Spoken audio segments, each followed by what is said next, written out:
সম্মানিত প্রিয় ভাইয়েরা, পৃথিবীর মধ্যে আল্লাহ রাব্বুল আলামিন আমাদেরকে পাঠিয়েছেন।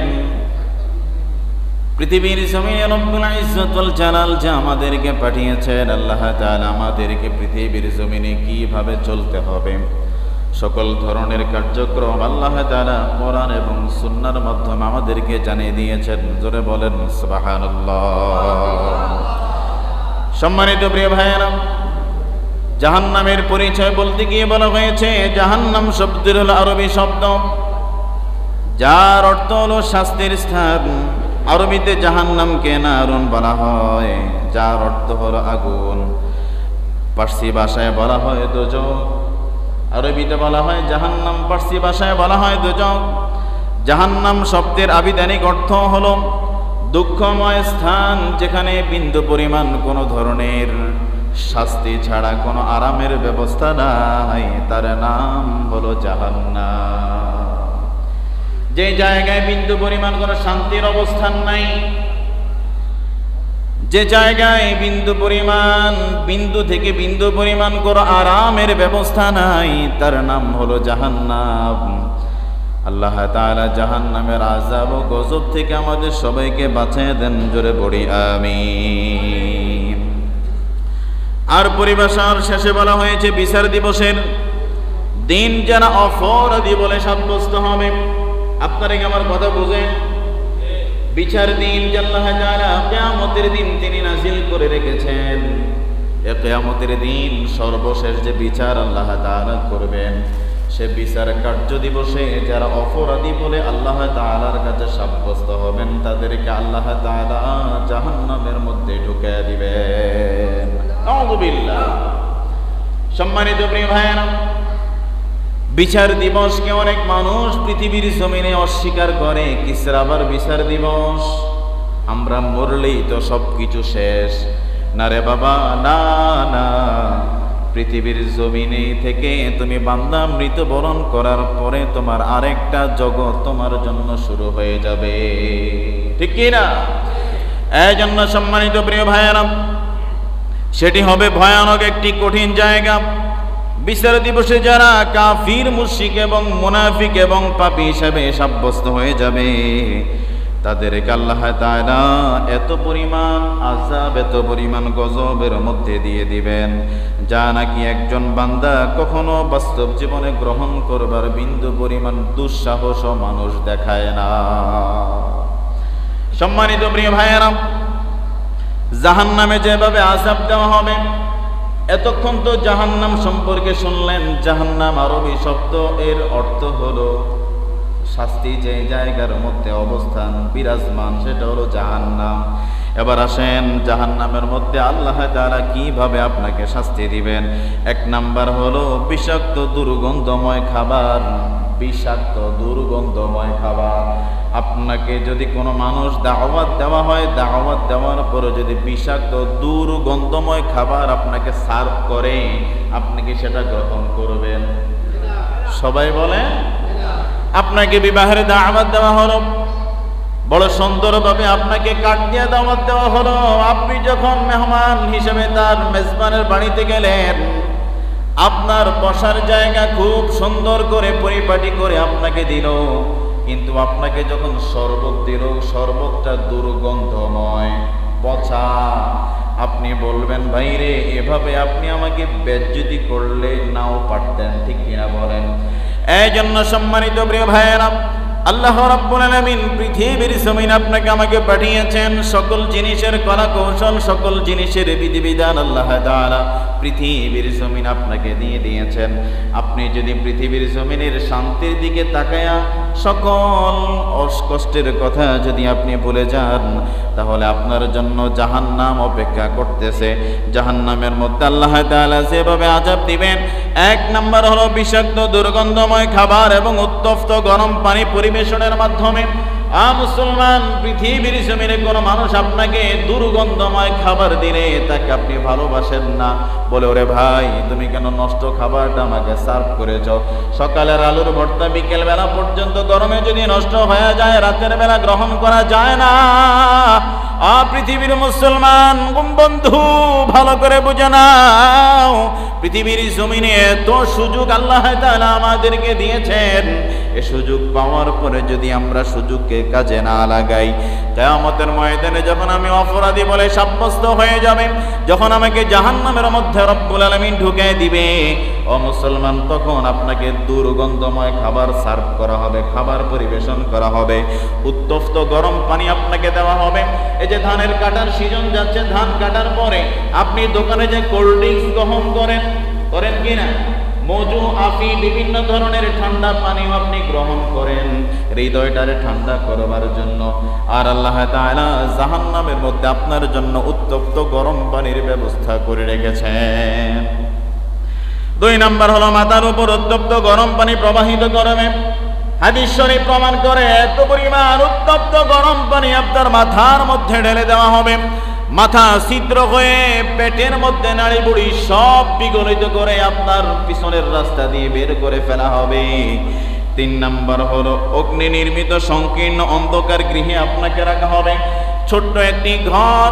এই যে কিছুদিন পূর্বে শেখ হাসিনা দেশ থেকে পালানোর পরে যখন আয়না ঘরগুলোর সন্তান যখন আমরা পেয়ে গেলাম, এমন এমন ছোট ছোট আয়না ঘরের মধ্যে মানুষদেরকে রাখা হয়েছে, যেখানে হাত ফেললে হাত দেখা যায় না, কিছুই দেখা যায় না।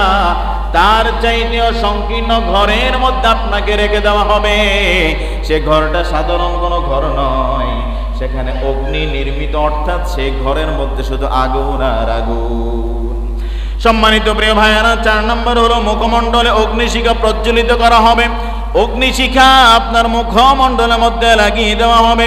5 নাম্বার হলো গুজ্জু কিংবা হাতুড়ি দিয়ে আঘাত করতে থাকবে। 6 নাম্বার হলো বিষাক্ত সাপ এবং বিচ্ছুর দংশন আপনাকে করতে থাকবে। এত পরিমাণ সাপ আর বিচ্ছুরে ভাই, পৃথিবীর জমিনের ছোট একটি পিপিলিকা যখন আপনাকে কামড় দেয় আপনি সহ্য করতে পারেন না।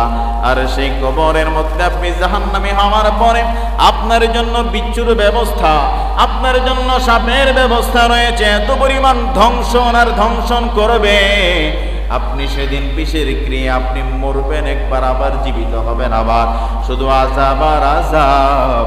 এজন্য দুনিয়ার জমিন থেকে পরকালীন জমিনের আযাব থেকে বাঁচার জন্য রবের বিধান মেনে চলার দরকার আছে না নাই? আল্লাহ তাআলার বিধানগুলো পৃথিবীর জমিনে যদি গ্রহণ করা যায়, ওই কবরে অন্তত আযাব থেকে আল্লাহ আমাদেরকে বাঁচায় দিবে, ঠিক কিনা বলেন? এজন্য সম্মানিত ভাইয়েরা, 7 নাম্বার হলো দেহকে বিশাল আকৃতি করে তোলা হবে। আপনার এখন বর্তমান যে শরীর, আপনার মাজার সাইজ হলো মাত্র 34 অথবা 40, ঠিক কিনা বলেন?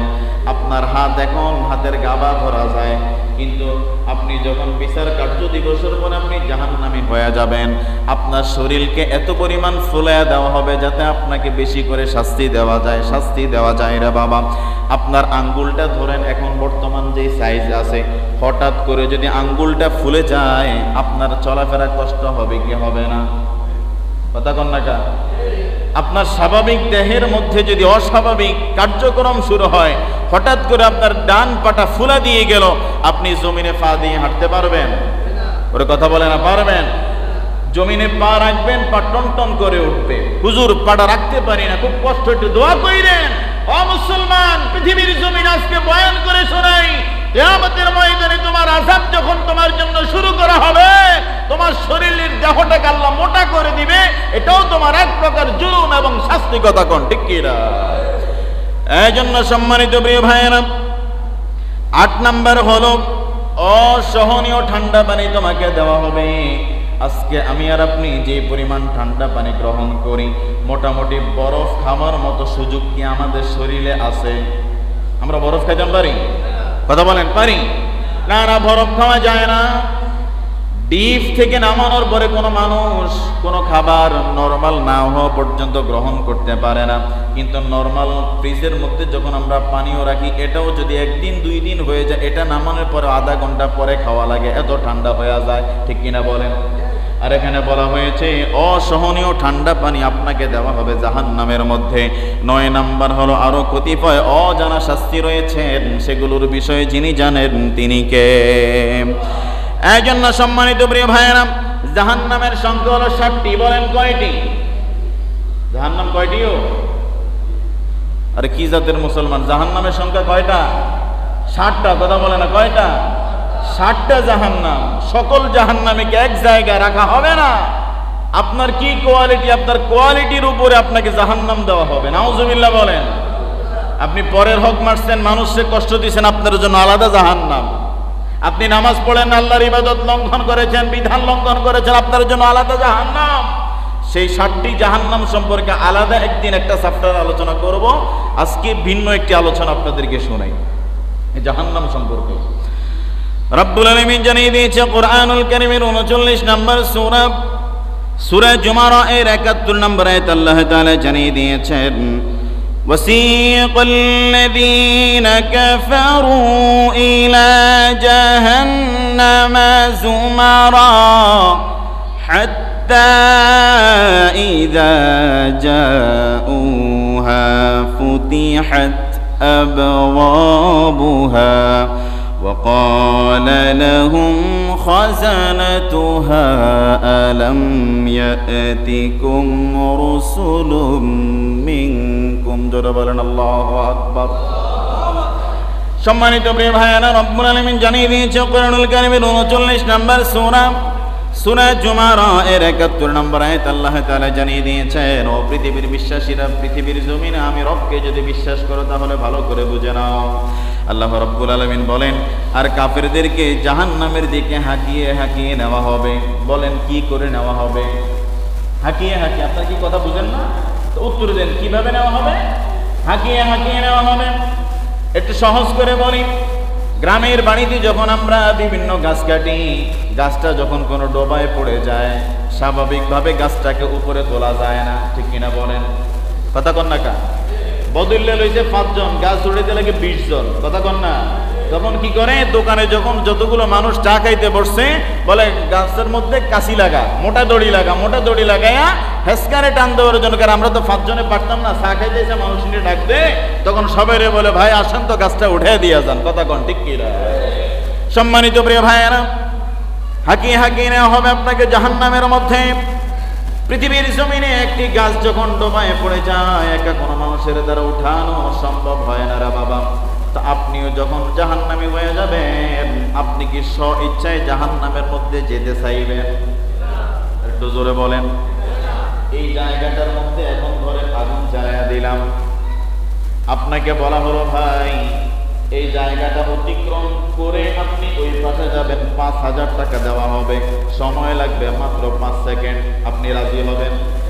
সবাই কথা বলেন না, সবাই জোরে বলেন রাজি হবেন? সামান্য 5 সেকেন্ডের আগুন আপনি অতিবাহিত করলেই 5000 টাকা আপনাকে দেওয়া হবে।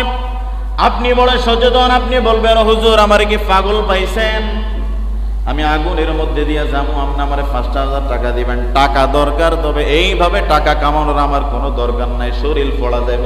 কথা কোন ঠিক কিনা? এই জন্য সম্মানিত প্রিয় ভাইয়েরা, তখন ওই জাহান্নামী মানুষদেরকে যখন জাহান্নামী করে দেওয়া হবে, যখন ঘোষণা চলে আসবে তুমি জাহান্নামী, তখন তার আর অবস্থা থাকবে না রে বাবা। তখন তারে ফেরেশতারা হাঁকিয়ে হাঁকিয়ে জাহান্নামের মধ্যে ঢুকায় দিবে। জোরে বলেন নাউযুবিল্লাহ। ও বাবা, জাহান্নাম এটা কি মানে খুব ভালো জায়গা? এখানে যাওয়া যায়, কিন্তু পৃথিবীর জমিনে আপনার চাইলে জাহান্নাম থেকে বাঁচা যায়, জান্নাতি হওয়া যায়। কিন্তু আমরা পৃথিবীর জমিনে নিজের লালসাকে এমন পরিমাণ আমরা উদ্গ্রীব করে রেখেছি, নিজের মন যা চায় তাই করি। আজান হচ্ছে, মসজিদের মধ্যে আজান হয়, ইমাম হয়েছে, মুয়াজ্জিন রয়েছে, জামাত চলছে, আপনি দোকানে বসে তাসের আড্ডায়, ইয়াবার আড্ডায়, জুলুমের কাতারে, জেনা, ব্যভিচার, হত্যা, খুন সমাজের মধ্যে আছে না নাই? আপনাকে আজান মসজিদে নিতে পারে নাই, আপনি মসজিদ মুখে হতে পারেন নাই। এই জন্য প্রিয় ভাইয়েরা, হ্যাঁ আল্লাহ আপনাকে মাফ করে দিতে পারে, সেটা আল্লাহর ইচ্ছা। তবে আপনি নিজে ব্যক্তিগতভাবে মাপ পাবার উপযুক্ত তো আপনাকে করতে হবে। কথা কন ঠিক কি না? কি কথা বুঝছেন? আমাদের স্টুডেন্টরা আমাদের কাছে অনেক সময় অন্যায় করে না, তো কিছু অন্যায় আছে পিঠের মধ্যে থাপড় দেওয়া, যা বাবা দুষ্টামি করিস না, কথা কর। আবার আরেকজনের কাছে থেকে আম পাইড়ে আনছে, বেড়া এসব পিছিয়ে দিস, হুজুর আমাদের ছাত্র মাশাল্লাহ মাদ্রাসাতে যাওয়ানোর সময় আমার পুরা গাছ সাফ করে লাইছে। এখন আরো 10টা ছেলে তার থেকে দেখছে না, এখন আরো 10টা ছেলের টাইট দেওয়ার জন্য তারে অন্তত একটা ভালো শাস্তি দেওয়া লাগে, লাগে না? কথা বলে না, লাগে না? শাস্তি দেওয়া এই জন্যই যে তার এই বদভ্যাস যেন আরো 10টা ছাত্র যেন গ্রহণ না করে। এই জন্য প্রিয় ভাইয়েরা, এই শাস্তি গ্রহণ করার মাধ্যমে ওই ছেলেটা নিজেও সোজা হয়, বাকি 10 জন সোজা হয়ে যায়, কথা কোন ঠিক কিনা? এই জন্য সম্মানিত প্রিয় ভাইয়েরা, পৃথিবীর জমিন আল্লাহ তাআলা পাঠিয়েছেন আপনাকে জাহান্নামী করবার জন্য নয়। আমি আর আপনি জাহান্নামী হচ্ছে আমাদের নিজেদের কৃতকর্মের কারণে, আমাদের নিজেদের কাজের কারণে আমরা জাহান্নামী হচ্ছি। কিন্তু পৃথিবীর জমিনে কোনো মানুষকে আল্লাহ তাআলা জাহান্নামী বানায়া পৃথিবীর জমিনে পাঠায় নাই, ঠিক কিনা বলে? আমাদের আদি পিতার নাম কি বলেন তো? আচ্ছা, আমরা করে প্রশ্ন করলে আপনারা উত্তর দিতে জানেন না। এখন যদি জিজ্ঞাসা ব্রাজিলের খেলোয়াড়ের নাম কি, সেটা তো খুব জোরে কইবেন। আমরা এই জাতের মুসলমান, আরবি 12 মাসের নাম আমরা জানি না, সাহাবায়ে কেরামদের নাম আমরা জানি না, ধর্মীয় কিছু কথাবার্তা যেগুলো সাধারণভাবে হুজুররা জিজ্ঞাসা করে এটা আমরা বলতে পারি না। যদি শিখাই অমুক দলের খেলোয়াড়কে, হুজুর এটা আমি না জানলে যাইব কেটা, আমরা আমার তেনাটা জিজ্ঞাসা গেল, ওর কথা কয় না। হেবেটার কাছে দুনিয়ার সব খবর আপডেট, তো ইসলামী ধর্মীয় বিষয়গুলো জিজ্ঞেলে হুজুর আমরা মুরুক্ষ সুরুক্ষ মানুষ, এই হুজুর্গ বিষয়, ওর কথা বলেন না কেন? ইসলামের ক্ষেত্রে, ধর্মীয় ক্ষেত্রে শুধু হুজুরদের উপরে চাপা দেন, হুজুর এটা আমাদের বিষয়, এটা আপনাদের বিষয়, তো জান্নাতে হুজুররা যাক, আমরা যাওয়ার লাগতো না নাকি? কথা কন না কা? তো আল্লাহর জান্নাতে সব হুজুররা যাক, আপনারা যাইতেন চান না নি? যাওয়ান চাইলে কাম করানো লাগতো না? আপনি সারাদিন কাজ করছেন, বিল দিল না, কাজ করবেন? কথা বলেন না কেন? সারাদিন শ্রম দিচ্ছেন, বিল দেয় নাই, বিল ঘুরায়, এইরকম লোকের কাজ মানুষ করেনি। বেটা তুই খাটাস, বেটা তোর কাম করলে বেটা মানুষ কাম করে না, টিয়া ঘুরে নি রে বেটা, তুই বেটা কামের টিয়াও ঘুরাস, 10 টিয়া দিলে 20 টিয়া পরে নিয়ে তোর কাম করতে আমরা লাগলে আজের কাছে মোবাইল, কথা কন না? ঠিক তেমনি ভাবে আল্লাহ তাআলা পৃথিবীর জমিনে আপনাকে আমাকে পাঠিয়েছেন। বাবা, এই সময়টাকে যদি আপনি রুটিন করতে যদি না পারেন, রুটিন অনুযায়ী যদি আপনার সময়কে আপনি পরিচালিত করতে যদি না পারেন, আপনার জীবনে বড় দুর্দশা রয়েছে। একজন স্টুডেন্ট, একজন সফল মানুষের জীবন তখনই সফল যখন যে দিন রাত 24 ঘন্টা সময়টাকে রুটিন মেনটেন করে চলে। রুটিন ছাড়া জীবনে সফলতা আসবে? কথা বলেন, আসবে? একজন সফল স্টুডেন্ট, চাচা, 2 চাচাতো ভাই এসএসসি পরীক্ষা দিচ্ছে, একজন পাইল সি আর একজন পাইছে A+, একই ঘরে ঘুমায়, একই খাটে ঘুমায়, একই বাসনে খায়, রেজাল্ট 2টা 2 রকম কেন? ওটায় খেলার সময় খেলছে, পড়ার সময় পড়ছে, আর তে পড়ার সময় ঘুমাইছে, তো তার রেজাল্ট ভালো হইব? তো আমরা যারা জাহান্নাম থেকে বাঁচতে চাই, ঘরে ঘুম চাইয়া, আল্লাহর বিধান লঙ্ঘন কইরা, মুসলমান জায়গা জমিনের হিসাব মাশাআল্লাহ খুব ভালো বোঝেন, যেটা পড়ালেও করে না এইটাও জায়গা জমির হিসাব ভালো বুঝে। এই জন্য প্রিয় বন্ধু, ভালো করে বুঝেন, পৃথিবীর সকল কাজ আপনি 100-এ বুঝে নেন। কোনো একটা জিনিস যদি আপনাকে ভাগ করে দেওয়া হয়, 1 ভাগের মধ্যে 50 গ্রাম বেশি, 1 ভাগের মধ্যে 50 গ্রাম কম, আপনি কোন ভাগ নিবেন? বেশি আলাদা নিবেন না? কথা বলেন, বেশি আলাদা নিবেন না? এটা ভালো বুঝলেন, কিন্তু আখিরাত আপনি বুঝলেন না, আপনি শুধু দুনিয়াটাই বুঝলেন। অথচ যে নাকি আখিরাত বুঝে, আখিরাতমুখী হতে চায়, সে দুনিয়াকে প্রাধান্য বেশি দেয় না, যতটুকু প্রয়োজন ঠিক ততটুকুই গ্রহণ করে। আর যে দুনিয়া পেতে চাইছে, আখিরাতকে ভুলে দুনিয়া নিয়ে পড়ে আছে। এজন্য প্রিয় ভাইয়েরা, আপনি আখিরাতমুখী হন, আল্লাহ আপনাকে দুটোটাই দিবে, উভয়টাই দিবে, দুনিয়াতেও বাদশাহী দিবে, পরকালেও বাদশাহী দিবে। আর আমি আর আপনি এখন বর্তমান প্রেক্ষাপটে, বর্তমান ট্রেডিশনে আমরা শুধু বর্তমানে কি করব, আগামীকাল কি খাবো, পরশু কি খাবো, আগামী বছর কি করব, এই প্ল্যান, শুধু আমাদের এই প্ল্যান, কথা কন ঠিক কিনা? এই জন্য প্রিয় ভাইয়েরা, রব্বুল আলামিন জানিয়ে দিয়েছেন, ওয়াসিকাল্লাযীনা কাফারু ইলা জাহান্নামা যুমারা হাত্তা ইযা জাউহা ফুতিহাত আবওয়াবুহা ওয়া ক্বালা লাহুম خزنتها ألم يأتكم رسل منكم জোরে বলেন আল্লাহু আকবার। সম্মানিত প্রিয় ভাইয়েরা, রব্বুল আলামিন জানিয়ে দিয়েছে আর কাফিরদেরকে জাহান্নামের দিকে হাঁকিয়ে হাঁকিয়ে নেওয়া হবে, এমনকি যখন তারা জাহান্নামের নিকট উপস্থিত হবে। কথা ভালো করে বুঝিয়েন, এ মানুষদেরকে যখন হাঁকিয়ে হাঁকিয়ে জাহান্নামের কাছে নিয়ে যাওয়া হবে, তারা যখন জাহান্নামের কাছাকাছি উপস্থিত হয়ে যাবে, তখন তাদের সামনে জাহান্নামের দরজাগুলো খুলে দেওয়া হবে এবং রক্ষীরা ওই জাহান্নামের যারা পাহারাদার তারা তখন তাদেরকে জিজ্ঞাসা করবে, ও মিয়া সাহেব, আপনি তো পৃথিবীর জমিনে বিশাল সম্পদের অধিকারী ছিলেন, আপনি তো বিশাল বড় ব্যক্তিত্ব ছিলেন, আপনি কেন জাহান্নামের কিনারায়? আপনাকে কি কেউ পৃথিবীর জমিনে জাহান্নাম সম্পর্কে বলে নাই? আপনাকে কেউ কি নামাজ সম্পর্কে বলে নাই? আপনাকে কেউ কি হজ যাকাত, মানুষের হক নষ্ট করা যাবে না, এই বিষয়গুলোকে আপনাকে কেউ বলে নাই? বলবে হ্যাঁ হ্যাঁ বলেছে। এত কিছু শোনার পরেও এত বয়ান, এত নসিহত, এত সুন্দর বিবেক আল্লাহ তাআলা পৃথিবীর জমিনে আমাকে দিয়েছেন, আমি বুঝেছি যে অন্যায় করা যাবে না, জুলুম করা যাবে না, পাপের কাজ করা যাবে না, এগুলো করলে পরে আমার জন্য জাহান্নাম ওপেন হয়ে যাবে। এত কিছু বোঝার পরেও যে মানুষটা যখন পৃথিবীর জমিনে জাহান্নামের কাজ করে, ওই মানুষের জন্য যিনি জাহান্নাম তৈরি করে রেখেছেন, জবান খুলে বলেন তিনি কে? জাহান্নামের ফেরেশতারা আপনাকে জিজ্ঞাসা করবে, আমাকে জিজ্ঞাসা করবে, আমি আর আপনি যদি জাহান্নামে হয়ে যাই, ও ভাই তোমার কাছে কি পৃথিবীতে কোনো আহ্বানকারী আসে নাই? তোমারে কেউ কি জাহান্নাম সম্পর্কে বলে নাই? জাহান্নামের এত পরিমাণ পদে পদে শাস্তি, এত পরিমাণ শাস্তি তোমার জন্য অপেক্ষমান, তোমার কি পৃথিবীর জমিনে একবারের জন্য কেউ বলে নাই? সেদিন তুমি বলবা হ্যাঁ হ্যাঁ বলেছিল, কিন্তু আমরা তো কইছি এইটান জঙ্গির দল, এইটান তালেবার দল, এইটান হুজুরগো কথা হইন না লাভ হইব কি? এইরকম হুজুর বিদ্বেষী সমাজের মধ্যে মানুষ আছে না নাই? যারা বলেন আছে না নাই? হুজুররা কথা কইলে কই এইটান হুজুরগো দিনকালকে ওনার চলেও কথা কয় না। হুজুররা কি বুঝে? আরে যে কোরআন বুঝেছে সেই তো পৃথিবী বুঝেছে। কথা বলেন না কেন? যে কোরআন বুঝে নাই তুমি কিচ্ছুই বুঝো নাই মিয়া। এ কোরআন যে বুঝে, তার জীবনের মধ্যে যিনি পরিপূর্ণ শান্তি ঢেলে দেন, জবান খুলে বলেন তিনি কে? আওয়াজ করে বলো মুসলমান, তিনি কে? এই জন্য মুসলমান যদি জাহান্নামের আযাব থেকে বাঁচতে হয়, পৃথিবীর জমিনে রব্বুল আলামিনের সকল ধরনের কার্যক্রমগুলো বান্দা গ্রহণ করে নিতে হবে। হাদিস শরীফের মধ্যে আসছে, তিরমিজি শরীফের বর্ণনায়, قال رسول الله صلى الله عليه وسلم ما رأيت مثل النار نما هاربها ولا مثل الجنة نما طالبها। রাসূল করিম সাল্লাল্লাহু আলাইহি ওয়াসাল্লাম জানায় দেয়, পৃথিবীর উম্মত ভালো করে বুঝে নাও, ভালো করে বুঝে নাও, জাহান্নামের মতো ভয়াবহ আমি রাসূল করিম সাল্লাল্লাহু আলাইহি ওয়াসাল্লাম আর কিছুই দেখিনি। নাউজুবিল্লাহ বলেন। কে কয়? কে কয়?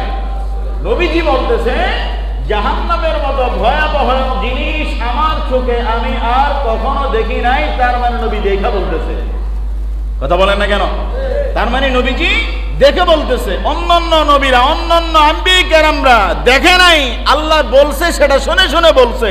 আর আমার নবী মিরাজ রজনীতে জান্নাত দেখেছে, জাহান্নাম দেখেছে, দেখে দেখে পৃথিবীর সাহাবায়ে কেরাম, পৃথিবীর মানুষদেরকে নসিহত করেছে। কথা কোন ঠিক কিনা? এই জন্য প্রিয় ভাইয়েরা ভালো করে বুঝে নেন, জাহান্নামের মতো ভয়াবহ আর কিছুই আমি দেখিনি, অথচ তা থেকে মানুষ বাঁচতে চায় যারা, তারাও ঘুমাচ্ছে। মনে করেন হাদিসটা কত মারাত্মক লেভেলের একটা হাদিস। নবীজি বলে জাহান্নাম আমার দেখা সবচেয়ে ভয়ঙ্কর জায়গা হলো জাহান্নাম, অথচ যারা জাহান্নাম থেকে বাঁচতে চায়, নবীজি কি বলতেছেন? অথচ যারা জাহান্নাম থেকে, যারা বলেন জাহান্নাম থেকে বাঁচতে চায়, নবীজি বলছেন অথচ তারা জাহান্নামে বাঁচতে চায়, তারা ঘুমাচ্ছে। আজকে যারা ফজরের নামাজ পড়েন নাই, আপনি নিজেও চান কিন্তু আমি জাহান্নাম থেকে বাঁচি। আজকে যারা আসর পড়বেন না, আপনি নিজেও একজন জান্নাতের দাবিদার। আজকে যারা মাগরিব এশা পড়বেন না, আজকে যারা মিথ্যা কথা বলবেন, আজকে যারা মিথ্যা সাক্ষ্য দিবেন, আজকে যারা জুলুম করবেন, আপনি নিজেও জাহান্নাম থেকে বাঁচতে চান, কিন্তু আপনি ঘুমাচ্ছেন। ঘুমাচ্ছেন মানে হলো বেখবর, খবর নাই। কথা কোন ঠিক কিনা? প্রতিটা মানুষ আমরা জাহান্নাম থেকে বাঁচতে চাই। কিন্তু জাহান্নাম থেকে আপনি বাঁচতে হলে তো ঘুমালে হবে না, ঠিক কিনা বলেন?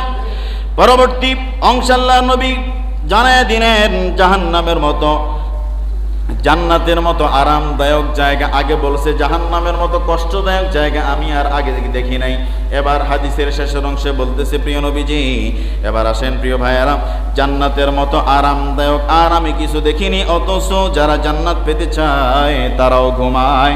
এই সমাজের মধ্যে এমন অনেক মানুষ রয়েছে তারা জান্নাত পেতে চায়, কিন্তু ফজর নামাজের সময় খাতার তলে ঘুম যায়, আছে না নাই? আর একটু জোরে বলেন।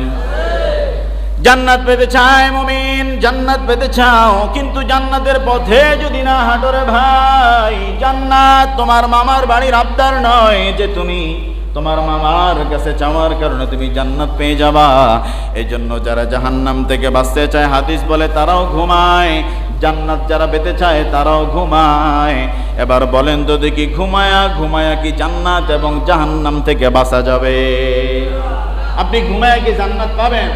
একজন দেখান, হুজুর আমি হাদিস বিশ্বাস করি না, আমি ঘুমায় জাহান্নাম থেকে বাঁচবো আর ঘুমায় জান্নাত। একজন দেখান যে হুজুর আমি হাত মেরে হাদিস মানি না।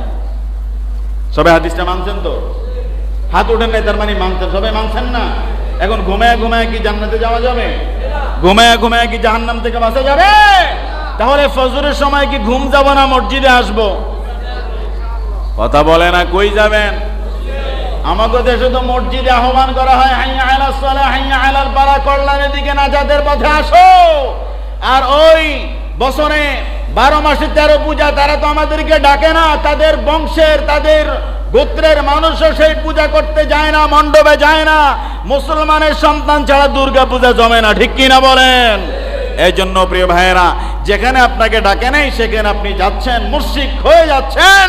আর যেখানে আপনার আসার কথা, মসজিদে আসার কথা, নামাজ পড়ার কথা, কোরআন পড়ার কথা, ধর্মীয় মূল্যবোধ গ্রহণ করে চলার কথা, সেখানে আপনি আসলেন না, আপনি মুসলমান নামে মুনাফিক। কথা কোন ঠিক কিনা? মুসলমান নামাজ ছাড়তে পারে না, হ্যাঁ আপনার ব্যস্ততার কারণে একটি ওয়াক্ত নামাজ আপনি ছেড়ে দিয়েছেন, অন্য বিষয়, কিন্তু আপনি ইচ্ছা করে আজ সমাজের রান্ধ্রে বেনামাজি আর বেনামাজি। কথা কোন ঠিক কিনা? ডাক দেওয়ার পরেও মসজিদ আসে না, কত বড় কপাল পোড়া। কথা বলেন, কপাল পোড়া কি আর গাছে ধরে রে ভাই? নিজে তো পড়েই না, ইমাম কিংবা মুয়াজ্জিন কোন মুসল্লি যদি বলে ভাই চলেন আজান হয়েছে, তখন আসে না। হুজুর যান। আরে নিজে হুজুরের জান্নাতের দিকে দৌড়ায়া নিজে জাহান্নামের পথে বসে আছো, তুমি 1 নাম্বার বোকা, তুমি 1 নাম্বার বধির পাগল। কথা কোন ঠিক কিনা?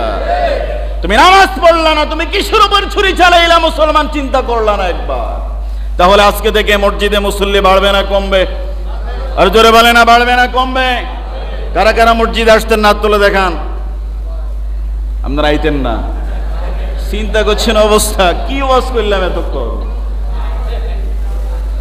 চিন্তা করছেন? আমার ভাইয়েরা বুঝেন নাই নাকি? কারা কারা মসজিদে আসবেন? নারে তাকবীর। এবার অন্তত হাতটা তোলেন, কারা কারা মসজিদে আসবেন? নারে তাকবীর, নারে রিসালাত। হাত নামান। ভাই মসজিদে আইসেন, একটা কথা বলি মনে রাখেন, পৃথিবীর জমিনের যত ধরনের বিপদ এটা আপনার হাতের কামাই। কথা বলেন, যত এই যে এত পরিমাণ গরম, এই গরম পড়ার পিছনে আমার আপনার ভূমিকা রয়েছে। আল্লাহ পৃথিবীর জমিন আপনাকে আমাকে পাঠিয়েছেন ভালো থাকার জন্য, ভালো চলার জন্য, জান্নাত অর্জন করার জন্য। কিন্তু আপনি পৃথিবীর জমিনে আসার পর আপনি পথ ভুলে গিয়েছেন। যখনই আপনার ভিতরে অশান্তি কাজ করে, ডিপ্রেশন কাজ করে, আসেন না মসজিদের বারান্দা দাঁড়ে মাত্র 2টা রাকাত নামাজ মনোযোগ সহকারে, খুশু এবং খুঁজে সহকারে 2টি রাকাত নামাজ আদায় করার মাধ্যমে আপনার জাগতিক যত ধরনের বিপদ রয়েছে, যিনি আপনাকে হেফাজত করবেন তিনি কে? আওয়াজ করে বলতে হবে মুসলমান, তিনি কে? তাহলে নামাজের মাধ্যমে প্রতিটা মানুষের মনের মধ্যে যিনি শান্তি দিতে পারেন তিনি কে? আওয়াজ করে বলেন তিনি কে? তাহলে আমরা বুঝতে পারলাম নামাজ ছাড়া কোনো মানুষের জীবনে শান্তি আসতে পারে? জোরে বলেন, নামাজ ছাড়া শান্তি আসতে পারে? এবার অনেকে বলবেন হুজুর আমি তো তাহাজ্জুদে পড়ি, এশরাকে পড়ি, আওয়াবিনে পড়ি, 5 ওয়াক্ত পড়ি, আমাদের বিপদ যায় না। ওনার মনে কোনো প্রশ্ন আছে না? ওরে কথা প্রশ্ন আছে না? আল্লাহ বলে আমি মুমিনদেরকে জান্নাত দিব না পরীক্ষা করা ছাড়া। এবার আপনি হিসাব মিলায় নেন, আগামী জুমা থেকে কোরবানির বয়ান করব, তখন শুনেন যে নবীরা কি পরিমাণ পরীক্ষার কাঠগড়ায় দাঁড়াতে হয়েছে। প্রিয় মুসলমান ভাইয়েরা, হযরত জাকারিয়া আলাইহিস সালাতু ওয়াস সালাম তার গোত্রের মানুষ তারে করাত দিয়া ছিঁড়ে ফেলছে। এখন এই যুগে কি এরকম মানুষ আছে? কি এর নাই? আপন ভাই ভাইরে মাইরা লাই নাই বুঝি ঘরের ভিতরে। এই জন্য প্রিয় বন্ধু, আসুন নামাজ পড়ি, অন্যায় ছেড়ে দেই, জুলুম ছেড়ে দেই। আপনি যখন নামাজ পড়া গ্রহণ করবেন, নামাজ শুরু করবেন, আপনার সকল ধরনের বিপদগুলো যিনি উঠিয়ে নেবেন তিনি কে?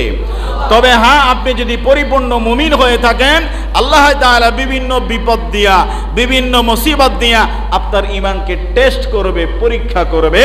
পরীক্ষা করা ছাড়া, পরীক্ষা দেওয়া ছাড়া যেমন কোনো ছাত্র এক ক্লাস থেকে আরেক ক্লাসের মধ্যে যেতে পারে না, ঠিক একজন মুমিন পরীক্ষায় উত্তীর্ণ না হওয়া পর্যন্ত আল্লাহর জান্নাত দেখা পাবে না। কথা কোন ঠিক কিরা?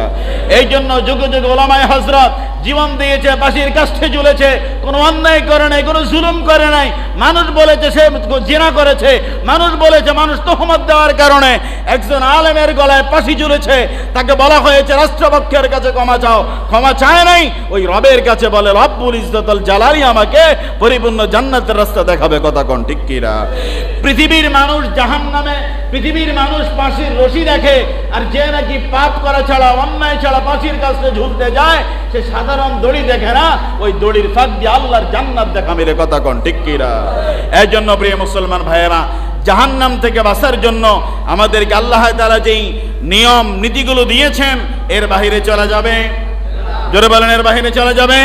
তাহলে এই নীতির উপরে আমরা সবাই অটল এবং অবিচল থাকার দরকার আছে না নাই? আর একটু জোরে বলেন, আছে না নাই? আমার ভাইয়েরা, সময় তো অনেক হয়ে গিয়েছে, আরেকটু কথা বলা বাকি আছে, বলবো? আপনাদেরকে অসুবিধা হবে? মসজিদ থেকে বের আবার সমালোচনা করেন না, হুজুরে মাইক ফেলে ছাড়ে না, আর আমি মাইকটা ছেড়ে দিলে আমি বাসি। কি বুঝেননি এটা? যে কথা বলি কষ্ট হয় না, মেধা খরচ হয় না, 5 মিনিট কথা বললে আমি বেঁচে যাই। অল্প একটু কথা বলি, ভালো করে বুঝেন। একজন সুস্থ সবল মানুষ যখন মৃত্যুবরণ করে, বলেন কি করে?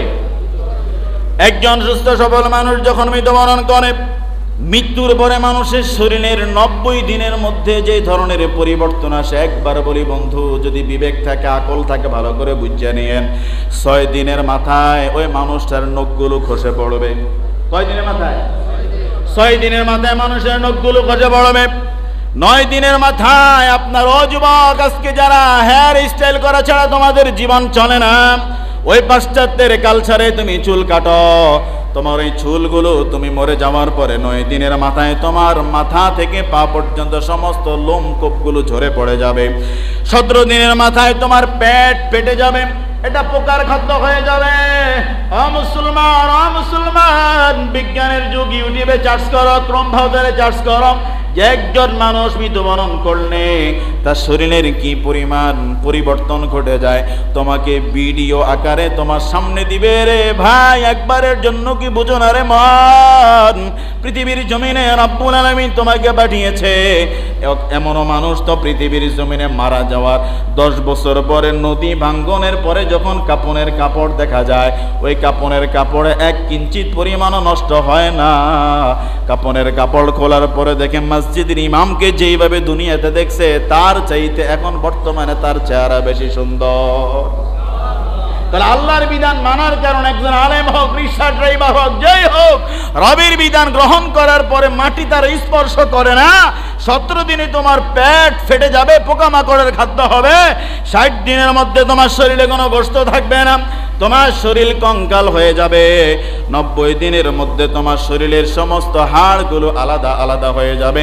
এবার বুঝে থাকলে বলেন তো মুসলমান, আপনি মৃত্যুবরণ করার দিন থেকে 90 দিনের মাথায় আপনার শরীরের কোনো কিছু কি আর পাওয়া যাবে? আর একটু জোরে বলেন। তাহলে যেই শরীর 90 দিন পরে কিছুই থাকবে না, সেই শরীর দিয়া পৃথিবীর জমিনে অহংকার, মাস্তানি, জুলুম, টেন্ডারবাজি, সাদা ইয়াবা বিক্রি, মাদক বিক্রি, এটা কি আপনার জন্য সাজায়নি? এই কাজটা কি আপনার দ্বারা কি মানায়নি? আল্লাহ তাআলা আমাদের সবাইকে হেফাজত করেন। জবান করে পড়ি আমিন। কথায় কেউ রাগ করছেন? রাগ করলে পার্সোনালি রুমে এসে আমাদের কাছে মাফ চাইলাম, কোনো অসুবিধা নাই। আর যদি আমার কথাটা ঠিক হয়, মানার দরকার আছে না নাই? তাহলে আজকে থেকে মসজিদে মুসল্লি কমবে না বাড়বে? নামাজির সংখ্যা বাড়বে না কমবে? আর আমি আরেকটা অনুরোধ রাখি, এখানে যে দোকানগুলো আছে অন্তত নামাজের আজান হওয়ার 5 মিনিট পরে নামাজ শেষ হওয়া পর্যন্ত আপনি দোকান বন্ধ রাখবেন। আপনি দোকান খোলা রাখলে যেই দোকান আপনার কাস্টমার যাবে, দোকান বন্ধ থাকলে ওই কাস্টমারগুলি। সুতরাং আপনি 10 মিনিটের জন্য না দোকানটা বন্ধ করতে পারেন, ওই সময় যে মানুষগুলো আপনার দোকানে খরিদ্দার হবে 10 মিনিট পরে দোকান খুললে ওই খরিদ্দারই তো আপনার দোকানে যাবে নাকি?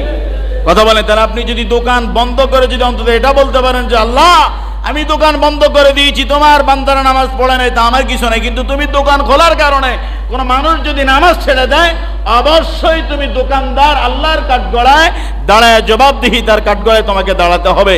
তাহলে আমরা কি নামাজের সময় দোকান বন্ধের পক্ষে না খোলার পক্ষে? বন্ধ থাক। কারা কারা চান? বন্ধ চাননি আপনারা? যারা দোকানদার আছেন আমি বিনয়ের সাথে বলছি, আব্বা ভাই বিনয়ের সাথে বলি, আজান হয়ে গেলে দোকানটা বন্ধ করেন, নিজেও নামাজে আইসেন, মুসল্লিদেরকে আসতে অভ্যস্ত করিয়েন।